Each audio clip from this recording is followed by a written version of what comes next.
नमस्कार. विठ्ठल फाउंडेशनच्या वतीने तुम्हा सगळ्यांचं आम्ही खूप खूप स्वागत करतो. जरी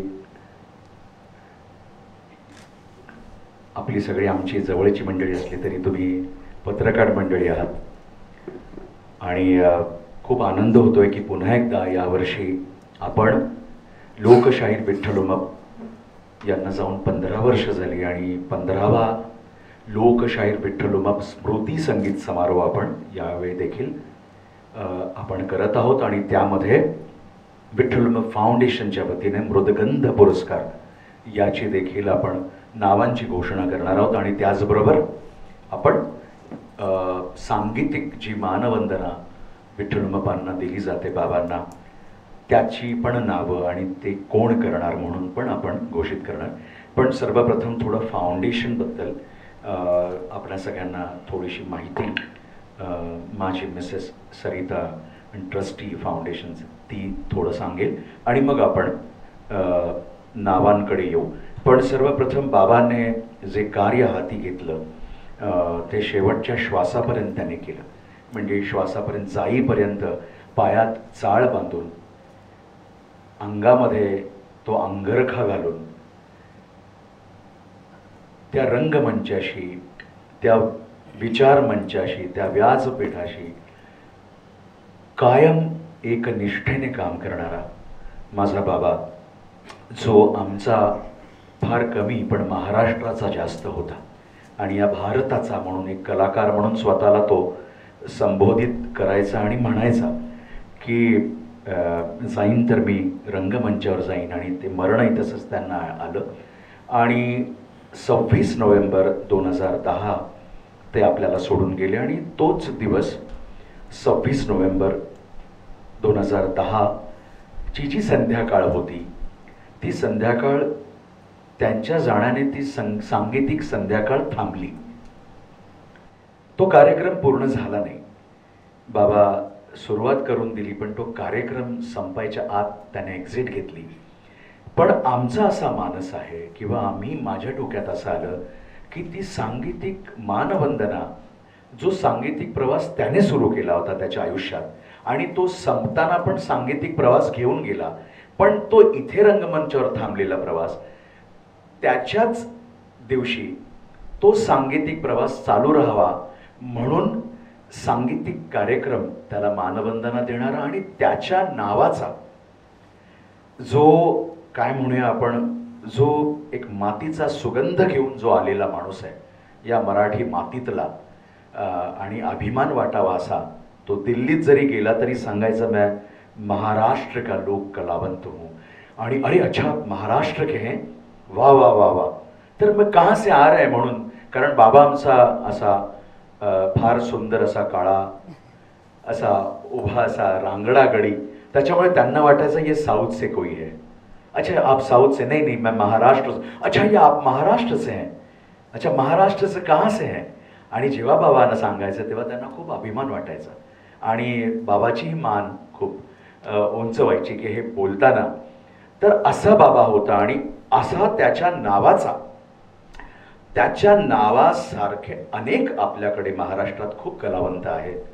पण एक मातीचा सुगंध घेऊन किंवा मातीशी नाळ ज्यांची जुडलेली आहे बाबासारखी तशी माणसं आपण लाखातनं करोडोतनं निवडतो.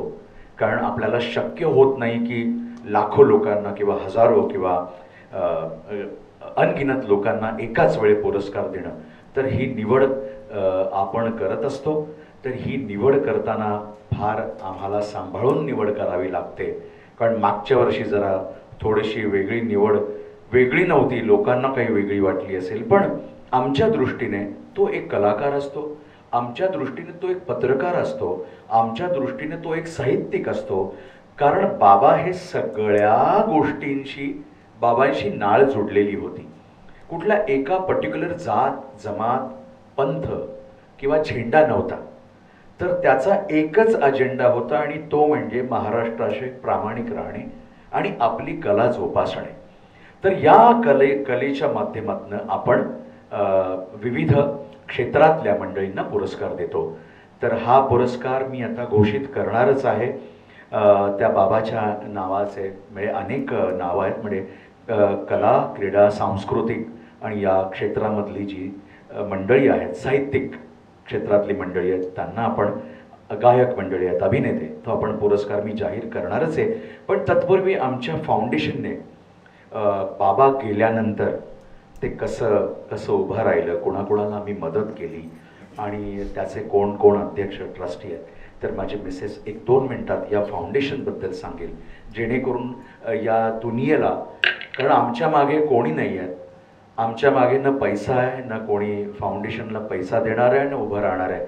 कदाचित तुमच्यामुळे भविष्यात उभे राहतील, पण आता आमच्या मागे तुम्ही आहात आणि माझे आई बाबा आहेत. सरिता फाउंडेशनबद्दल सांगेल. नमस्कार सगळ्यांना. मी खूप छान प्रवक्ता नाही आहे, पण प्रयत्न करते. 2010ला बाबा आपल्यातून सोडून गेले आणि 2012ला नंदेशला अशी संकल्पना आली, कारण बाबा छुपी मदत खूप करायची, तर ती छुपी मदत ही करत राहायला पाहिजे, ती कुठे थांबायला नको. म्हणून 2012ला आम्ही विठ्ठल उमप फाउंडेशनची स्थापना केली आणि ती त्या दिवशीपासून ते आतापर्यंत जसं जसं जमतंय, जसं होत आहे, जिकडे मदत लागते, करता येते, ती आम्ही प्रयत्न करतो. काही गोष्टींना आम्ही खूप महत्त्वाचं प्राधान्य दिलेलं आहे. शिक्षणासाठी, गर्ल चाइल्ड, कॅन्सर पेशंट्स किंवा एस्पेशली ट्रायबल एरियाजमध्ये, आदिवासी पाड्यात कोविडच्या काळात किंवा कलाकारांना कोविडच्या काळात किंवा त्याच्या व्यतिरिक्त पण जर कोणाला सर्जरीमध्ये काही कमी पडत असेल, काही होत असेल, तर आम्ही ज्यांना सहकार्याचा हात, म्हणजे नंदेश सदैव असं म्हणतो की मदत ही फार चुकीची संकल्पना आहे. आपण सहकार्य करू शकतो एकमेकांचं आणि आम्ही सहकार्याचा हात देतो आणि तशी संकल्पना घेऊन विठ्ठल उमप फाउंडेशनची स्थापना झाली आणि आजपर्यंत जितकं होऊ शकू, जिथे जिथे होऊ शकतं तिथे तिथे आम्ही मदत करायचा प्रयत्न केला आहे, रादर सहकार्य करायचा प्रयत्न केलेला आहे आणि ह्याच्या पुढेही करत राहू.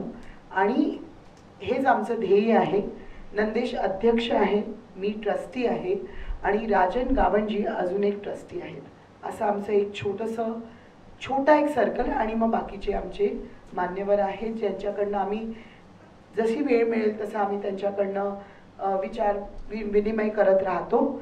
आणि हे जे कार्य आहे जे आम्ही सुरू केलं आहे ते आम्ही असेपर्यंत चालूच राहणार आहे, हे आमचं ध्येय आहे आणि त्याच्या पुढे तुम्हीही ते चालूच ठेवणार आहात, ही आम्हाला पूर्ण गॅरंटी आहे, माहिती आहे. Over to you Nandesh. धन्यवाद. आता आपण न जास्त वेळ घालवता फाउंडेशनबद्दल सगळ्यांनी आपण ऐकलंच आहात आणि त्या दिवशी पण मी 26 नोव्हेंबर दिवशी पण मी काही सांगणार आहे. काही मदत आपण नाही तर सहकार्याचा हात आपण सगळ्यांनाच विचारतो आहोत. पण सर्वप्रथम हे जे पवित्र आणि छान हात आम्हाला जो आम्ही पुरस्कार देणार आहोत ते घ्यायला खूप चांगले हात पुढे आलेले आहेत आणि ती नावं आलेली आहेत. पण सर्वप्रथम मी असं करतोय, मी या कार्यक्रमाचे पाहुणे यांची मी नावं आधी आपल्याला सांगणार आहे. या कार्यक्रमाला उपस्थित राहणार आहेत आपल्या महाराष्ट्राचे सांस्कृतिक मंत्री ॲडव्होकेट आशिष शेलार साहेब आहेत. त्याचबरोबर श्री भालचंद्र मुणगेकर जे अर्थमंत्री होते, माजी खासदार होते, तर ते आमच्या घरातलेच आहेत आणि ते देखील या कार्यक्रमाला उपस्थित राहणार आहेत. त्याचबरोबर माझे मित्र, एक पॉलिटिकल गोष्ट बाजूला पण अनेक मित्र आहेत, त्यातले हे मित्र अमितजी साटम जे मुंबई BJP अध्यक्ष आहेत मला वाटतं, आणि त्यानंतर IAS ऑफिसर आमचे मित्र डॉक्टर हर्षदीप कांबळे साहेब, ते देखील या कार्यक्रमाला उपस्थित राहणार आहेत. या कार्यक्रमाचं सूत्रसंचालन आमची बहीण, छोटी बहीण, जी अनेक वर्ष आमच्याबरोबर आमच्या विठ्ठल उमप थिएटर्सबरोबर 2006 पासून जोडली गेली आहे, ती म्हणजे समीरा गुजर, डॉक्टर समीरा गुजर ही सूत्रसंचालन या कार्यक्रमाचं करणार आहे. आणि आत्ता आपण नावांकडे आपण इथे वळणार आहोत. या नावांकडे वळण्याआधी आम्हाला खूप मोलाचं सहकार्य करणारे आणि आमचा PR सांभाळणारे किंवा आम्हाला तुमच्यापर्यंत पोहोचवणारे आणि तुम्ही आम्हाला लोकांपर्यंत पोहोचवणारे असे आमचे गणेश गारगोटे आणि मीडिया वन यांचं मी आभार इथे मानेन. त्याचबरोबर प्युअर ऑर्गॅनिक्स म्हणजे प्युअर ओरिजिन्स हे निरगुडकर फार्म्सचे आमचे त्यांनी आम्हाला खूप सहकार्य केलं. त्याचबरोबर लागू बंधू त्यांना विसरता येणार नाही, त्यांनी आम्हाला फार मोलाचं सहकार्य या मृदगंध पुरस्कारासाठी आणि समारोहासाठी केलेलं आहे. आता आपण नावांची घोषणा करूया. लोकशाहीर 15वा लोकशाहीर विठ्ठलुम स्मृती संगीत समारोह आणि विठ्ठलुम फाउंडेशनचा मृदगंध पुरस्कार संपन्न होतोय. तर या संगीत समारोहामध्ये सादर करायला आपली मानवंदना द्यायला येणार आहे. पहिलं नाव पुण्याचे आहेत, संगीत बारी होणार आहे आणि ती संगीत बारी सादर करायला येणार आहे रेश्मा वर्षा परितेकर. ही सगळी मंडळी पारंपरिक लावण्या आणि बैठकीच्या लावण्या आणि शृंगारिक फडावरच्या लावण्या या इथे आपल्याला पाहायला मिळणार आहेत. आम्ही दरवेळेस लोकसंगीत, पाश्चात्य संगीत आणि शास्त्रीय संगीत असा एक मेळ आम्ही आमच्या या समारोहामध्ये घालत असतो.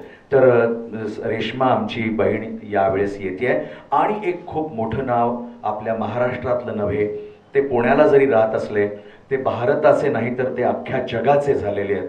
ते उस्ताद आपल्या भारताचं एक खूप मोठं नाव आहे, सतारिस्ट आपण त्यांना म्हणूया.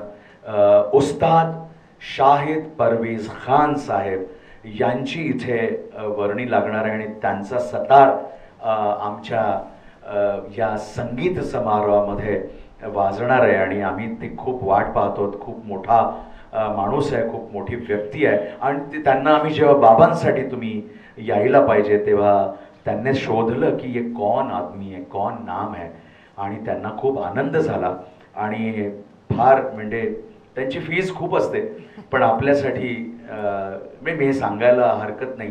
पण माणूस किती मोठा असतो की तो एका दुसऱ्या कलाकाराची किती इज्जत ठेवून येत असतो हे इथे कळतं. आणि उस्ताद शाहिद परवेज खान यांचं सतार आपल्याला ऐकायला मिळणार आहे. आणि आता आपण नावांकडे वळतो.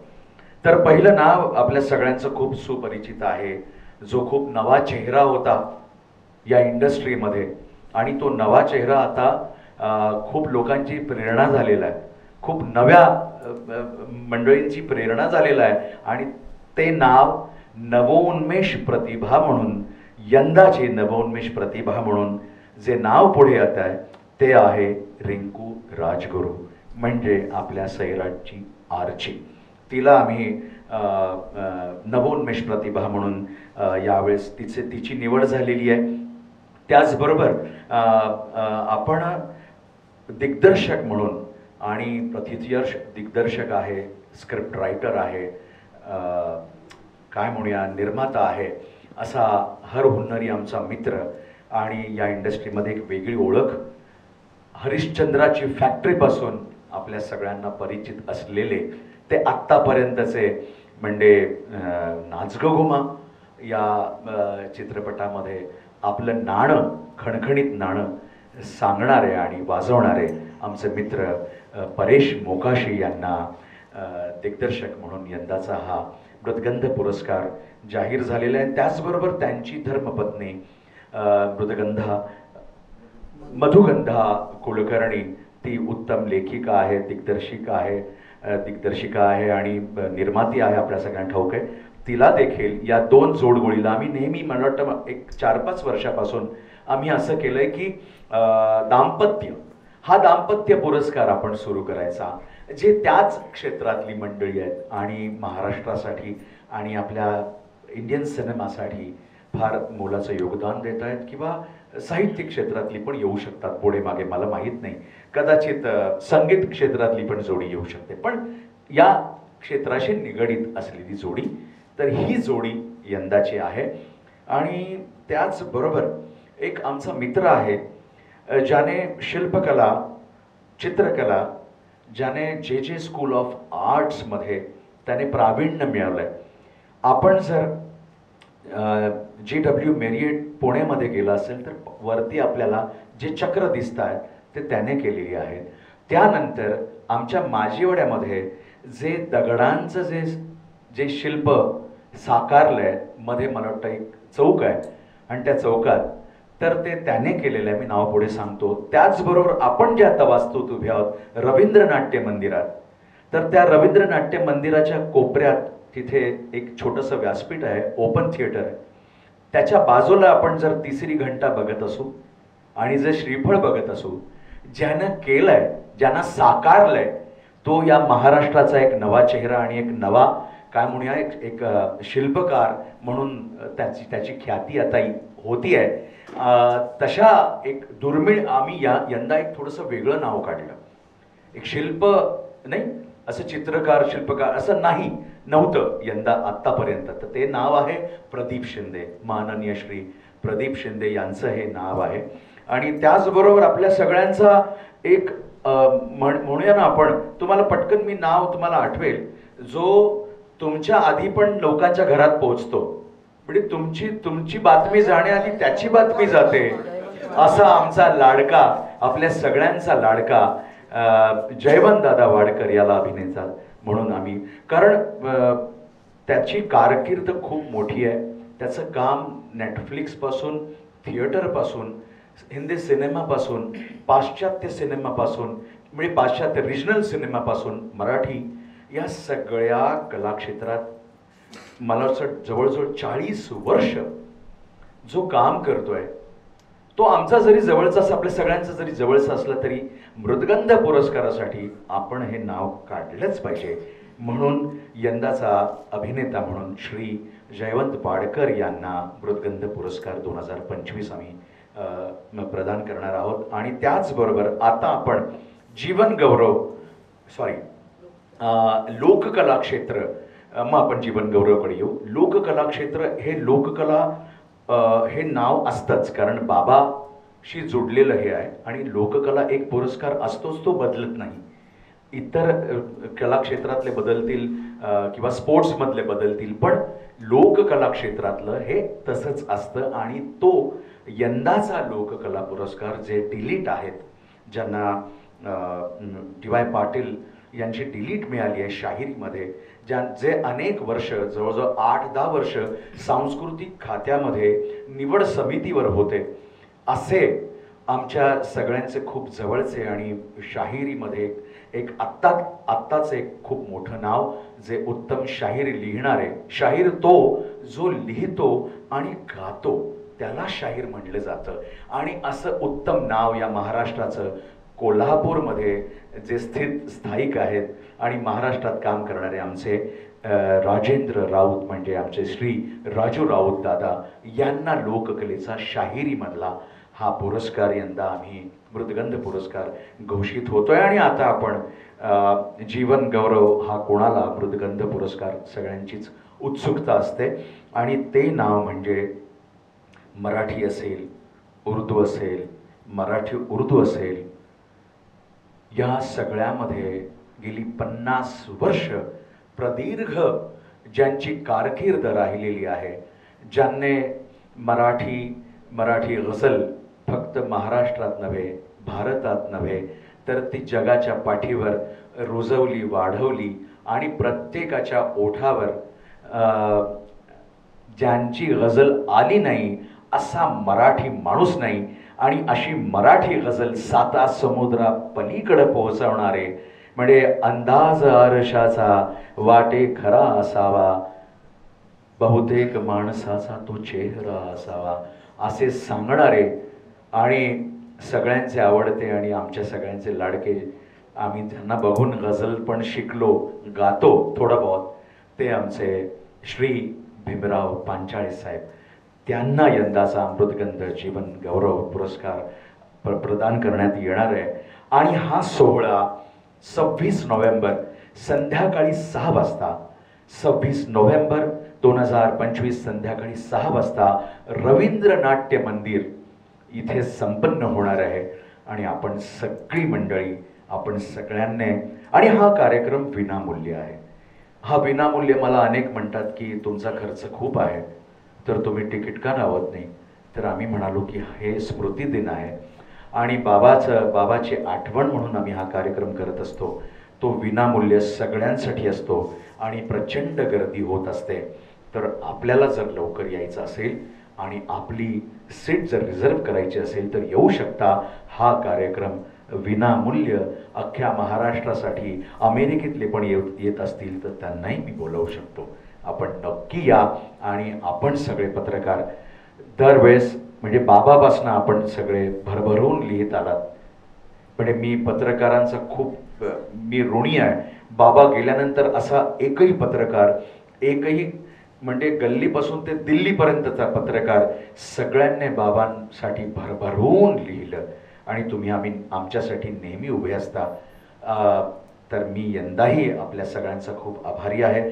मीडिया वनतर्फे, विठ्ठलुमप संगीत समारोहातर्फे, विठ्ठलुमप थिएटर्सतर्फे आणि विठ्ठलुमप फाउंडेशनतर्फे मी आपल्या सगळ्यांचा मनापासनं मैं सर झुका के मैं आपको बधाई देता हूँ आणि मी तुम्हाला खूप खूप शुभेच्छा देतो. धन्यवाद. असंच प्रेम, असाच लोभ आणि अशीच माया जशी बाबावर लावली तशी आमच्यावर ठेवावी. धन्यवाद. जय महाराष्ट्र.